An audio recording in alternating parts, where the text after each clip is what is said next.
সুলভ, সাশ্রয়ী এবং বিশেষ এই তিন ক্যাটাগরিতে আগামী বছরে হজ প্যাকেজ ঘোষণা করেছে সরকার।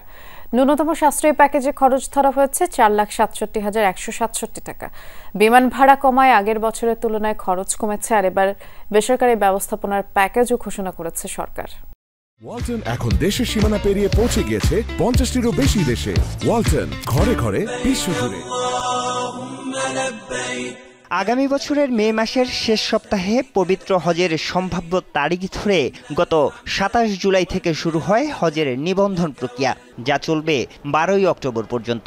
এবার বাংলাদেশ থেকে 1,27,198 জন হজ পালনে সৌদি আরব যেতে পারবেন।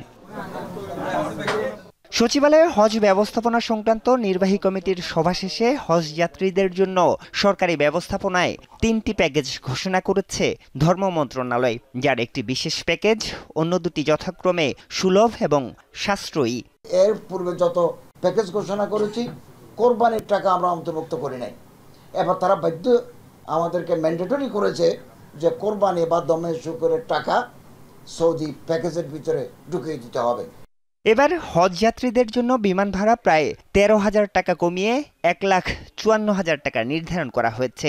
এতে কমেছে প্যাকেজের দামও। বেসামরিক বিমান পরিবহন ও পর্যটন মন্ত্রণালয় থেকে হ্রাসকৃত ভাড়া আরও কমানোর বিষয়ে তৎপরতা চলমান রয়েছে মর্মে আমাদেরকে লিখিতভাবে অভিহিত করা হয়েছে। যদি বাংলাদেশ বিমান আরও কমে নেয় তাহলে আমরা ওই টাকা আমার এজেন্সিরাও দেবেন, আমরা গভর্নমেন্ট পক্ষ থেকে ফেরত দেব। এইরকম একটা চিঠি তিনি আজকে আমাকে দিয়েছেন। এবার বেসরকারি ব্যবস্থাপনায় একটি হজ প্যাকেজ ঘোষণা করেছে মন্ত্রণালয়। খরচ ধরা হয়েছে 5,09,185 টাকা। এর বাইরে আরও দুটি প্যাকেজে হজে নিতে পারবেন তারা।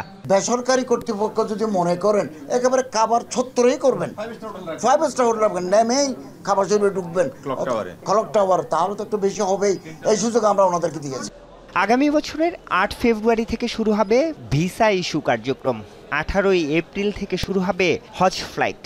এবার 70 অর্ধদের হজে যেতে নিরুৎসাহিত করা হচ্ছে। যেতে পারবেন না গুরুতর অসুস্থ কেউ।